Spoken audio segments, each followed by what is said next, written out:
Okay, welcome back to another Drop Podcast episode. This is the podcast where we play games and hang out. Since yesterday, nothing too crazy. Actually, I accidentally didn't get my information saved last time, so everything is kind of out of whack. But anyway, today's today, man. This morning, so I usually get up at 4. I get up like right at 4 to post like a little blog on my website, joshuatbryan.com. But this morning, well, one, I stayed up late because my girlfriend is actually now in college. Had officially moved out last week. I mean, not last week. Yesterday. Or no, today. Today was her first day moving out. Tonight will be her first night that she does not sleep at home. That is so weird to me. I opted for the not college option. And so it's just... It's going to be really, really cool to see... So how that works, because I'm probably going to be sticking around in this state for a while, and so she'll be in college, and we've sort of been talking about, what we're going to do as far as the relationship goes. And my perspective is more just like, we're just going to let it happen. You know what I mean? Like, I don't see any reason, like, why stop a good thing, But... I know, especially the school that she's going to, there's going to be a lot of really smart men who did opt for the college and are going to be doctors and making a lot of money. Nothing I'm really that worried about. Our relationship is really good, and, I know that I take care of her, and she's always taking care of me, too, so. But, it's just funny. There's a lot of Dapper Dans over at the school. I'm not gonna release like what school she goes to, but yeah, man. So I got these earrings. I don't know if you guys have seen. I don't know if you guys have even seen them yet, because I don't think I posted a picture with them on Instagram. Unless you follow How About You, I posted something yesterday, which some information on How About You. So last year, whenever I first started it, I had started with the mindset that I was just gonna like do it. You know what I mean? I don't know if that makes sense. That was a terrible way to say that. So I started it with the mindset that it was gonna be out there, and I wasn't gonna do it like by seasons. I was just gonna let it, keep going. And then I started to feel like every single month I had to get something, which just wasn't reasonable. And it was fun to feel that rush of like, go find somebody and then make things happen. Like that was super awesome, and I was super motivated like the whole road, or like the whole way there. I was super motivated to just pursue this journey that I had begun. But it kind of became just like I mean, I don't know. It was a good thing. It was stressful, but it was a good thing. I think in everyone's life, I don't want to get on topic here, but I think it's good to push yourself with like stress, you know what I mean? Like, it's not good to be comfortable and just satisfied. And the reason why I say that is because whenever you're satisfied, that means you're done growing. So you can look at it two ways. You're chill with life, or you're done growing. And saying it like, I'm just satisfied with my life, like, that's a good way, like, it sounds good, but it's just not. Like, if you're satisfied and you're done growing, where are you going? You know what I mean? If you're stagnant, meaning you're not going anywhere, then well, if you're stagnant, then you're not progressing, and if you're not progressing, you're unprogressing. You're reverse progressing. You're going back down. That's the way I see it. And the reason is just because, like, think about this. Time is always moving forward. So you're kind of at a deficit if you're not progressing, because time is progressing. That's like if you are I'm trying to think of a good way, a good, like, relative phrase to use. It's like if you're a dot on just on a wall, on a piece of paper, and you, this isn't a good analogy, but basically think about it this way. It's like this paper this is not gonna be good. I'm thinking of this right off the top of my head, by the way. Like, think of it as like a piece of paper, okay? And you are a dot, a pencil mark on this piece of paper. Okay? And as a dot on this piece of paper is time, okay? And your dot, or your pencil, is staying in one spot, but this piece of paper keeps going forward, keeps progressing, and all the other pens and pencils on that piece of paper representing other people and just business and the economy is all moving in the direction of the paper. Some are moving faster and some are moving slower than others. But if you're not moving at all, eventually you're gonna start running out of paper. The paper is soon gonna catch up to you and either drag you along slowly in torture, or you can pick yourself up and choose, like, hey, I'm gonna progress forward. But see, I think this is what I'm trying to get at with the deficit. Okay, so if you are that pen, you're running out of time, out of that paper. You are losing to time. You know what I'm saying? If you're gonna be dragged, eventually you're gonna fall off. Yeah, I don't think that still wasn't the best way I could have said it, but I hope you got the point. It's just like look, the longer you wait, you know what I mean?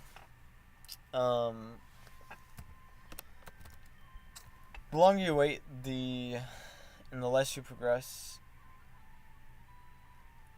I'm trying to think through what I'm saying before I say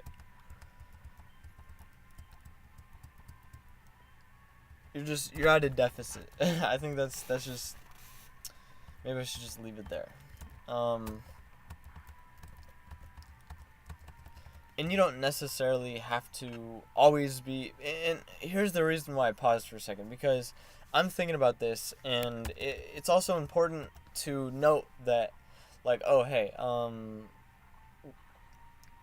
know what I mean, you always should be striving to be the better you, because you don't want to be at that deficit by the time you're 35 and everyone else has matured to 45.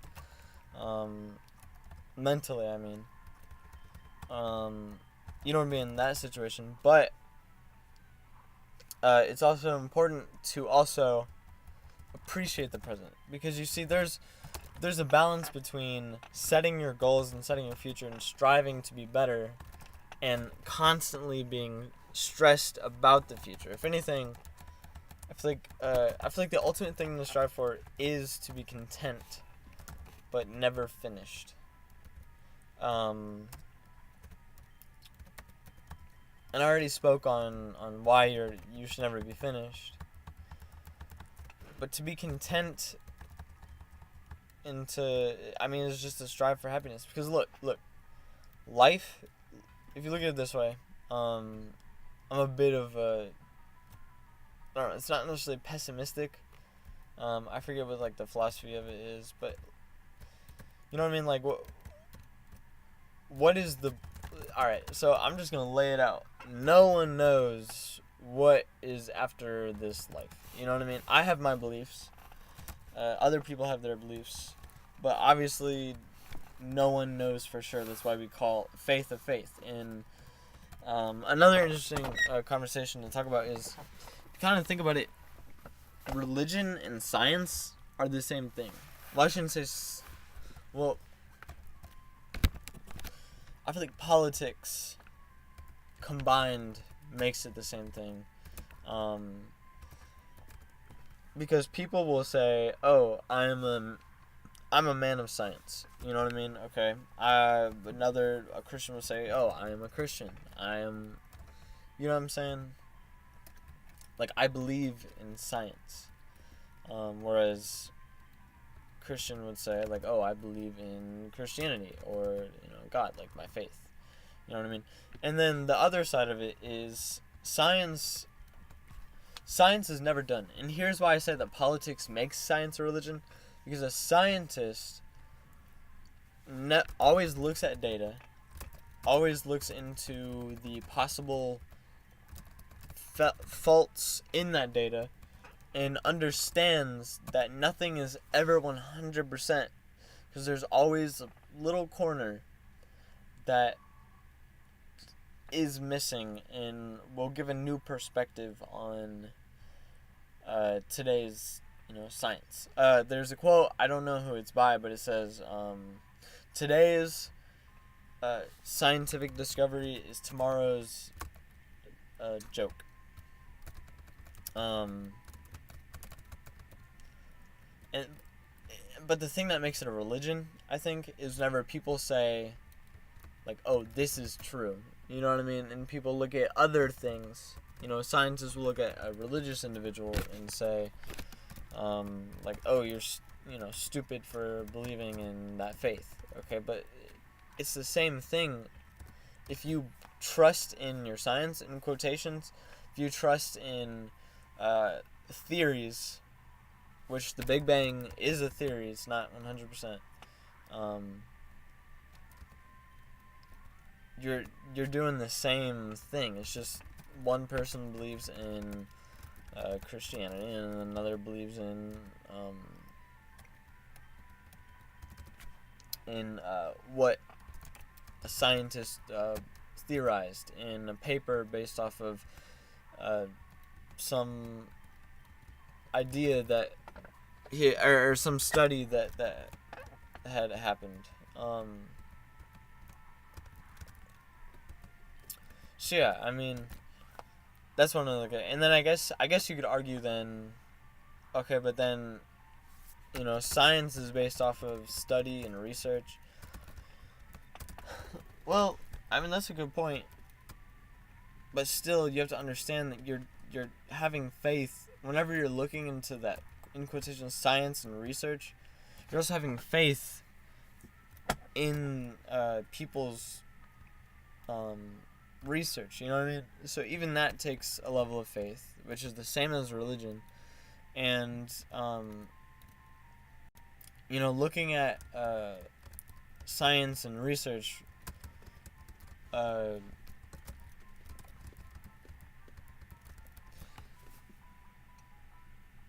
one, I don't necessarily believe that whenever people say that. Because if you look at all the research, you find that there are a lot of ways that they disagree. And what the thing that we take out of it, typically, is the conclusion. Like, what the scientist says, like, "Oh, I saw this. And I think this might be a result of this." And sort of make conclusion, or not completely concluded conclusions, but conclusions based off of the research that he had performed, with skepticism in mind. So anyone who says, basically what I'm trying to say is anyone who says like, oh, they trust in science and you should too because it has research and facts, no one actually reads into every single detail, because if they did, they would realize how much missing information there is a lot of the times. And the mainstream beliefs that a lot of people have is based off of intelligent conclusions, but nonetheless conclusions that aren't 100% of accuracy. And even in a lot of those studies, we find that the people who did the studies understand that better and mention it in their in notes or whatever, or in the conclusion, in the papers following.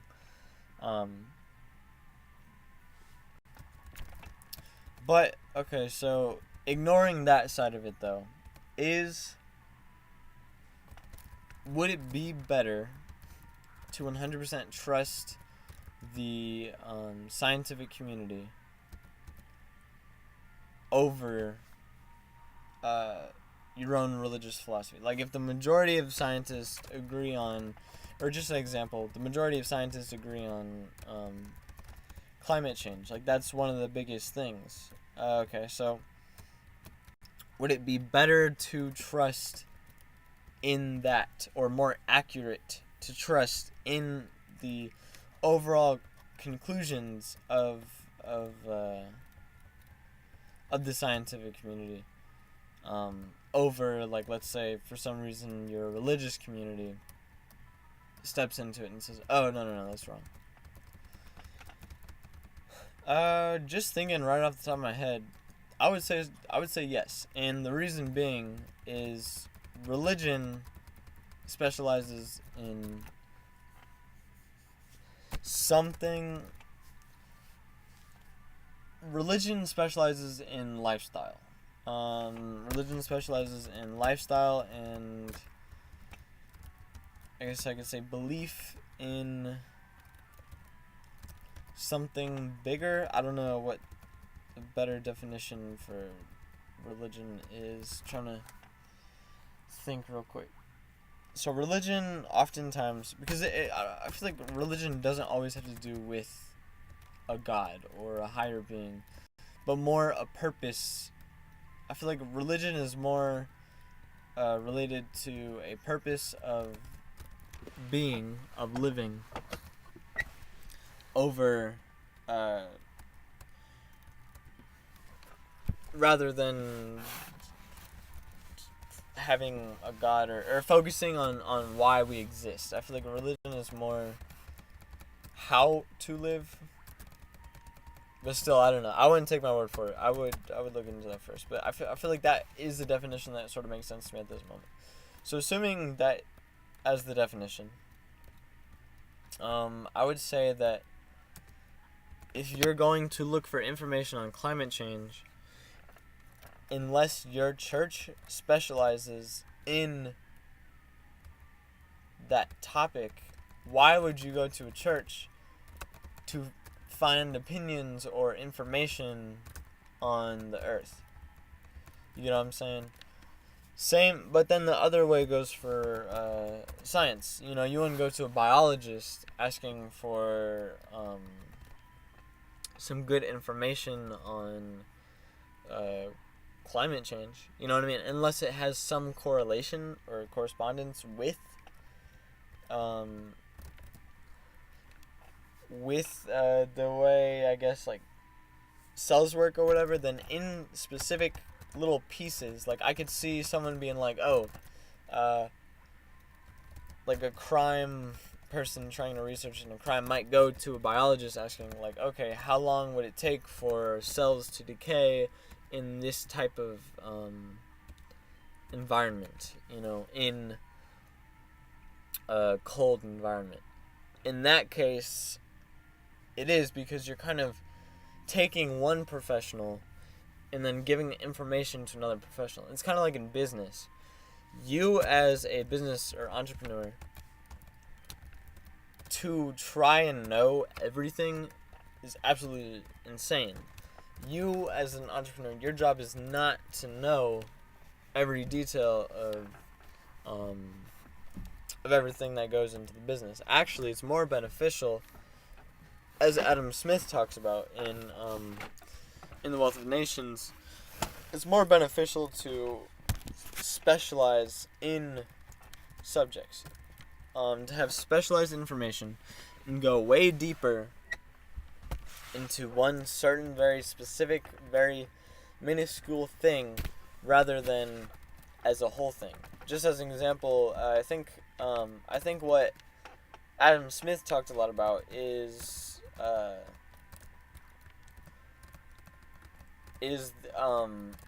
like in making a door. You could specialize in making a door, or just to go even bigger. Now, I think he was specifically talking about like a door, but actually no, we'll stick to that first. But okay, so thinking about it,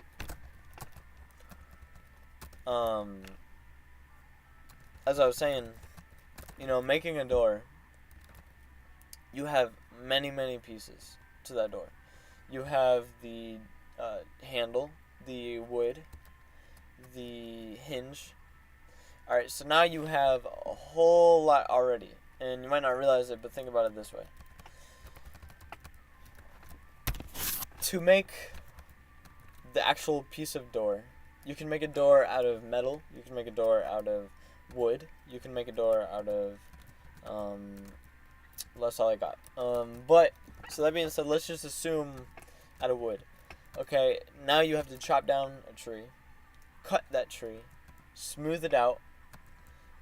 You have to cut a hole into the tree, just, cut all necessary pieces. Next, okay, now you have to mine for some type of metal or create some somehow. Then you have to shape it. So you have to melt it down, find a mold, and shape that piece of metal to be in the shape of what you need it to be in. So not only that, but then you have the tools. You need a hammer, you need an anvil, some way to collect heat. You know what I mean? Like all these things that you need to do before you can even make that door. And then you start on that door. Okay, now you have to stick in the handles, the hinges, and then apply it to the house or the building. It is much more productive, because think about how long that would take one person to do that. It's much more beneficial if you're going to have a door company, to outsource for all the materials that you need rather than providing all the materials yourself. For example, it would be much more productive to do business with a lumberjack, for just as an example, who cuts down trees to get your wood rather than you going out to get your wood yourself. Same with like door handles and mining companies and all of the above. Just like whatever you can think of, it fits. So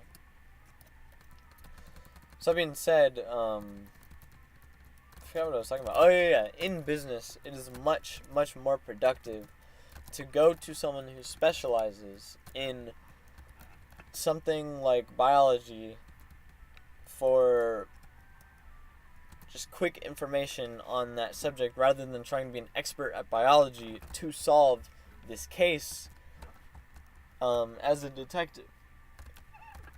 You know what I'm saying? So, long explanation for a simple point, but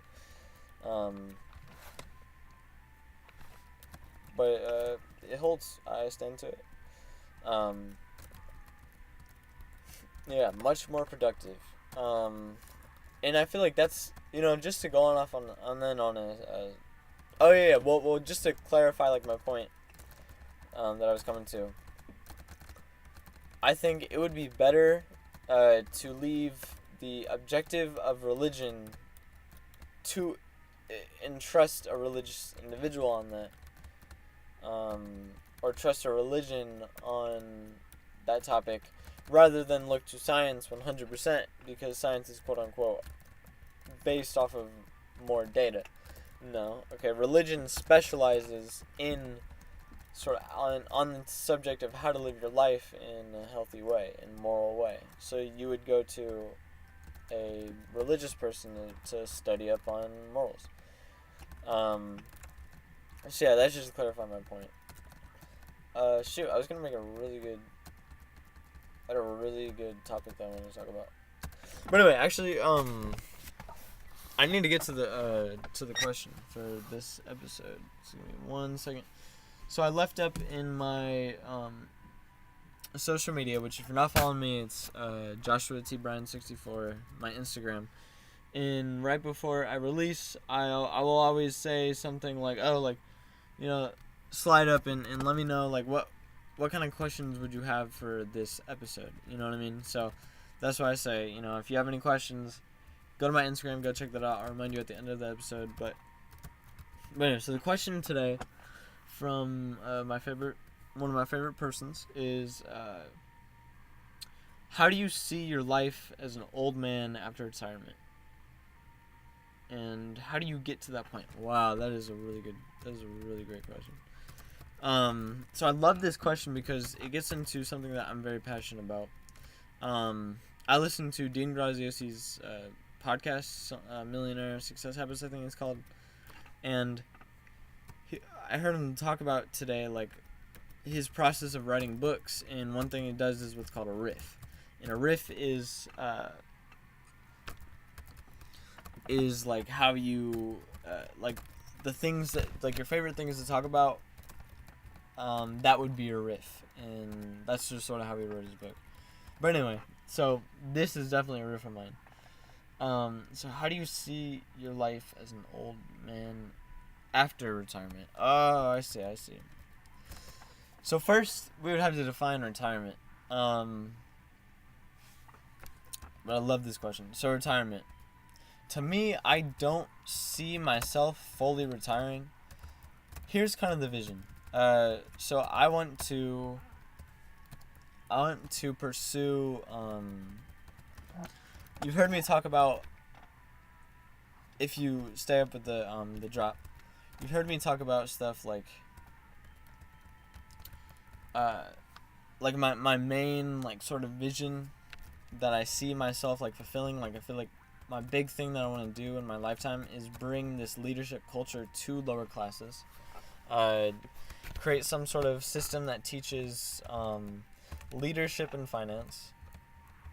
So maybe I could build a school that specializes, since we're talking about specialization, maybe I could build a school that specializes in creating leaders and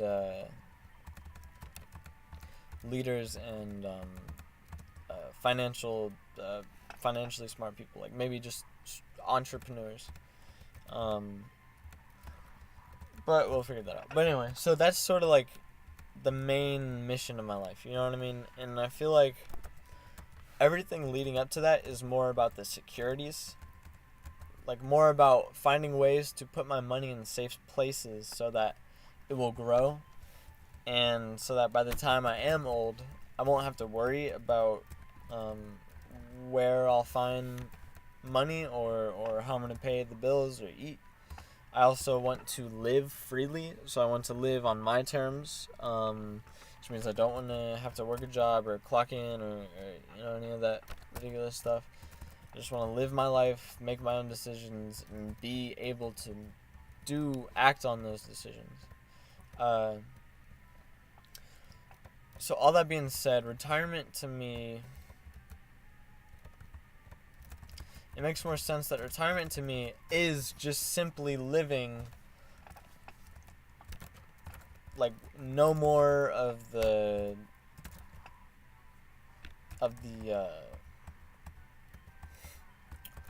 no more pursuing entrepreneurial adventures, which is hard to explain because, like, I wouldn't be creating any more businesses. I would be more investing my money in places, but I feel like my focus would then be more on my children and my grandchildren by that point, on their stability and their mindsets. So how do you see your life as an old man? So as an old man, all that being, said and reinforced, so I would still be probably involved in whatever that program is. Maybe giving talks, speeches, writing books, uh, talking to children about leadership and finance, or maybe talking with businesses. But the vision is hopefully I would be just traveling, going to Ireland, going to Russia, wherever. You know what I mean? Just always trying to grow. So that's my thing. Like 100%, never ever be settled, is kind of my vision on that. But I guess to define, what are the areas of life? I think I heard somewhere that there's, the 5 F's of life, like finance, family, faith, something else. As far as faith goes, whenever I'm older, that's difficult to explain, because I'm not really sure. I'm very, very open-minded, so unless I see, a vision of God that tells me, oh, this is the right way to go, then I'll probably just remain where I am now, which is, more agnostic, more, anything could be, anything might not be. I have my own ideas, but I recognize that they're not necessarily fact, because they're based off of faith. Family, I want a really, really big family. I want to, sort of be like how my grandfather is now, always just taking us on vacations. He's the reason why I got to go to Ireland, and that just means so much to me. And just the willingness to spend so much just to take care of the people that you love, I think is just a very meaningful thing. And I would like to be filled with in a room full of children and people just eating, drinking, and being happy. Now, finances, I want to be financially free, like I said, but that I plan on doing that way, way early. That's gonna be even before. I'm thinking 19 years old. I want to be quitting my job. I'm 18 right now, so that's it's April. Whenever April is, that's whenever my birthday is. That's when I'm gonna be 19. But yeah. So that's the vision, I guess, as far as whenever I'm an old man. I don't ever see myself settling down, just sitting down. I'm always gonna be, as far as what I'll be working on, or like I said before, probably just doing those talks and helping other businesses and helping just kids in less resource communities develop a mindset of leadership, as I said, but also doing real estate, just as a way of collecting income that is consistent, monthly income. Yeah, so really good question. And then how do I get to that point? That's awesome, because that's exactly where I am right now. How can I get to that point? So I've defined my vision, and here's why I love this question the most, because it dives into my whole philosophy on goal setting. I think goal setting is one of the number one most important things, but it all stems from you have to know what is your objective. You know what I mean? Because you can make a plan, but a plan is more of an idea. In any investment you make isn't investment until you have a plan. Just a little bit of, I take a lot of inspiration from the Rich Dad Poor Dad stuff, and that's exactly what he says. But, and I agree. But that being said, how am I gonna get there? So the vision is financially free, right? Just being able to go drop everything I have at the moment and go to Ireland if I so decide. How I would get there, I need to set up passive sources of income. So what are some big passive sources of income? That's what I think about. Some passive sources of income that would require like not much work is number one, real estate. I feel like that is one of the most, like, what I've found to be one of the most, like, the most, what is it called whenever you, can make a lot from it? The most fruitful passive, investment, or source of income. So that being said, if I was to, pursue real estate, I would need to figure out, okay, like, how many properties would I need to make how much in order to live 100% financially free, and then besides that, like, just how should I run these properties? Like, should I just sell them, flip them, keep doing that, or should I rent them out? I think rent them out because it's a much more passive way to make income. So that's sort of the idea right now. That's the objective. Before, the objective was like, okay, I want to make $200 a month. Now I'm looking at, okay, how can I make $200 a month? So I set that goal, or I set like that vision, like, this is what I want. And then my mind and my brain has just been working on this for the past like months since I set the goal last school year. Okay, so real estate is sort of what I've settled on. And then it's just, okay, how do I get there? Alright, so now I'm kind of running into some issues where I don't have the credit yet, but I want to be able to quit my job soon. Because I don't feel fulfilled. I like having this nice paycheck, this very steady paycheck, and I like the structure of it in my life, but I don't like the fact that I had family coming over and I couldn't just spend time with them. Family and friends, and that also am not able to go to Ireland right now, even though I want to be in Ireland. You know what I mean? But I don't have credit, so there's a few options I could do. I can wait, but like I said, I don't want to wait, or I can find a partner. So I kind of have a partner, but at the same time, I don't want to rely on them, and I don't want them to feel like I'm taking advantage, or like asking them to take out the loan, especially because I don't have a lot of money, at least not as far as like real estate goes. For someone my age, I do, but for someone who is getting into real estate, no, like 100%, I'm gonna have to go into debt. So that's the other problem, the issue of capital. I don't have enough capital. So now, what I've sort of settled on is, alright, so I don't have enough capital. I don't have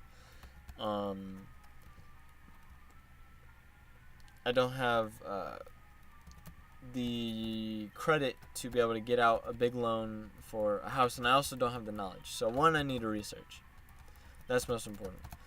Two, I need to figure out how to get more capital. Either that or get credit faster. But the problem with that is I can't see my credit score until 6 months.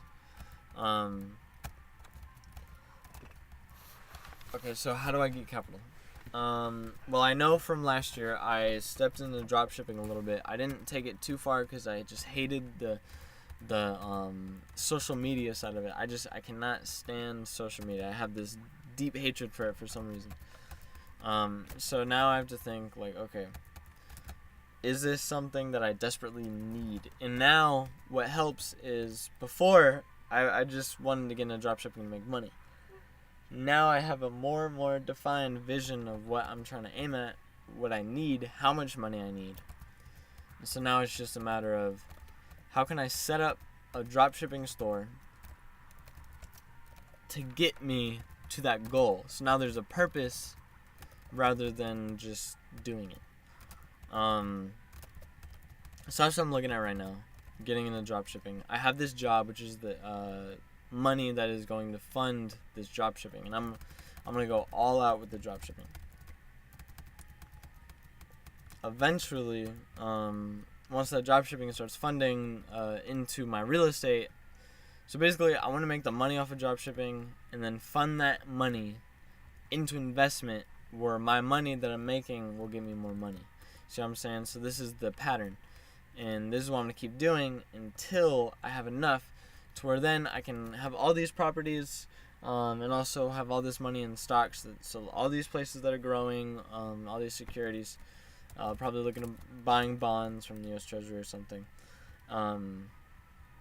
So all these securities. And then how do I turn real estate even more passive than it is if I'm renting? Because basically, if I'm renting out real estate, the only thing that's like not passive is like one, I have to get people to go purchase the property and like talk with them and stuff. Two, I have to take care of like maintenance. Like they'll give me a call as their landlord. I'll be like, okay, da da da da. Eventually, whenever I have enough money, I will have a financial advisor. And I'm gonna have someone who will manage my properties, property manager, that will take care of all of that for me. So I'll basically be collecting money as I am paying this person to make me money and take care of all of my people. Because I'm also planning on owning real estate like all around the world. And then maybe I'll invest in gas or invest in, I don't know, whatever. So that's kind of the vision. Real estate, among the many, many other things that I'm looking into, they're just some of the ways that I'm going to put into the future, or just sort of like prepare for that whenever I can retire. So yeah, good question. How do I get to that point? That's how.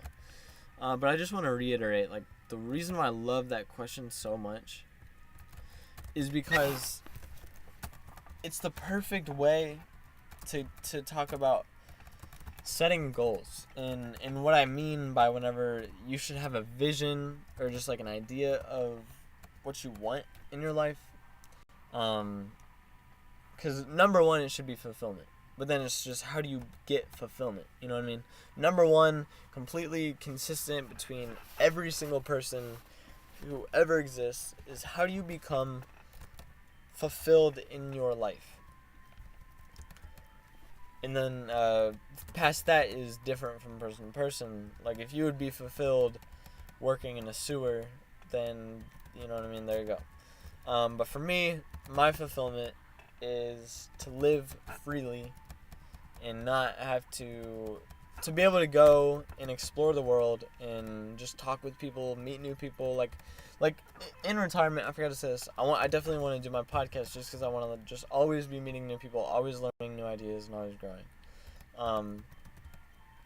So that's just sort of what I defined. So now I have an idea of what I want. So I'm not stressing about how I'm gonna get there, or like what exactly that is. I'm gonna let that sit. Okay, so I know that I want to be financially free. That's one. I want to be able to do whatever I want. Okay, I'm not worried about what exactly that means yet, because I'm just letting my mind process it and work on it for me as I, pursue whatever mini project I'm doing. And that's the other thing. I'm always trying new things, like music, like this, like that, all this stuff. So that way I'm always receiving more ideas, always stretching my brain, always pushing to learn more. And that's the other part of it. You can't, see, with this process of letting it sit, you can't sit. You always have to be exploring, because how are you going to learn if you never try new ideas? You know what I mean? How are you going to learn what it is that you really, really want if you're not exploring? And so that's the part of it.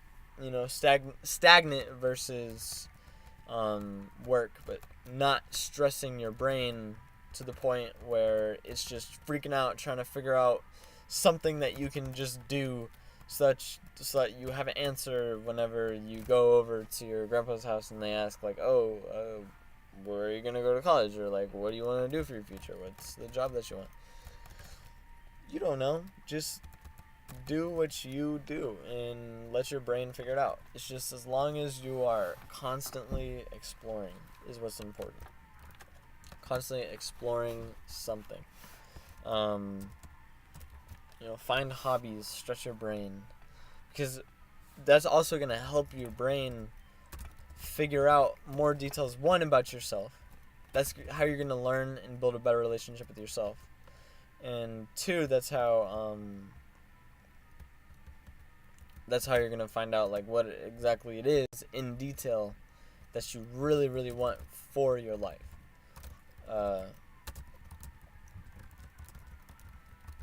Right. And then past that, trying to think. I feel like I kind of nailed it there. I feel like that was really good. Yeah. So yeah, I mean, like, that's such a really good question. And a lot of good details that go into that. A lot of these topics I talk about in my book that I wrote, which you can purchase for $5. I'm actually sure, because it's a PDF file. You can probably find it online somewhere for like free, or be able to like cop it or something, which is cool. Like I don't care. Like if you find some way to steal it, like obviously I would prefer to make money off of it because I did put in a lot of work. And I'm also very proud of it. I think it's worth a lot on its own. But you know what I mean? Like it's also value that I want to get out, because I'm trying to build this culture. You know what I mean? I'm trying to build more people like me, pretty much. Not forced, but by choice, because my lifestyle is something that people have to choose. It's just you have to decide what it is that you want. You know what I mean? It's just very, very, very important.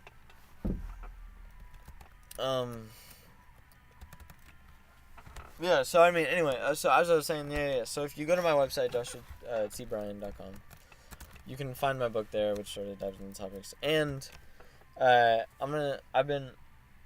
was inspired by Dean Graziosi today, just like his method of writing, and I feel like it relates with me a lot, because not that I wasn't a good student, I was a good student, and I know he wasn't a good student, but I relate with just the fact that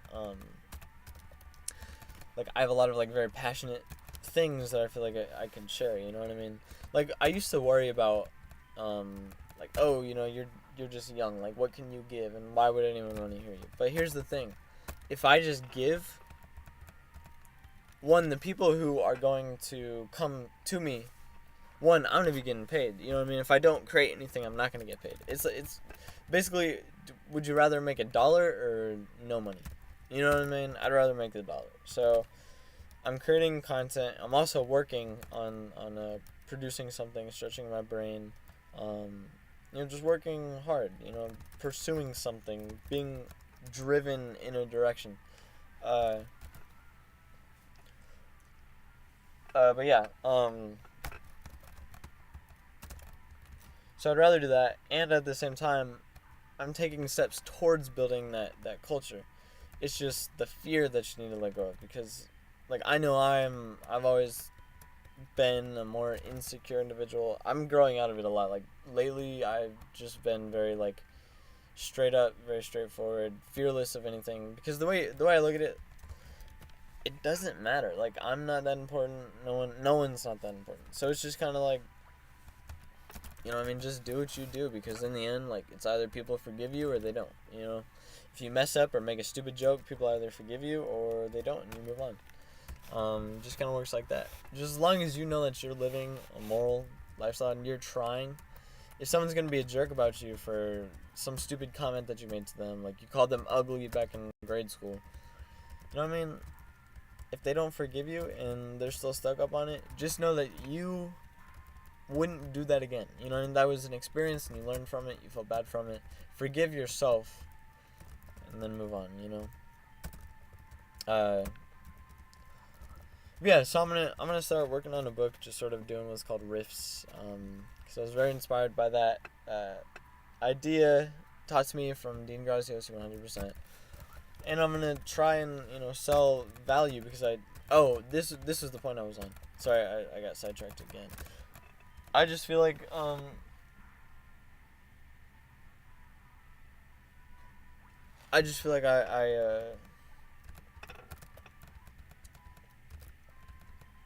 like there's a lot of value that I want to give, You know what I mean? That I do feel like I could sell to it no matter what my age is. Either people miss out on it or they take it. Yeah, anyway, so this episode, I actually missed something that I was supposed to do for this episode because we were having such a good time. But anyway, so I'm going to go ahead and end it about right there.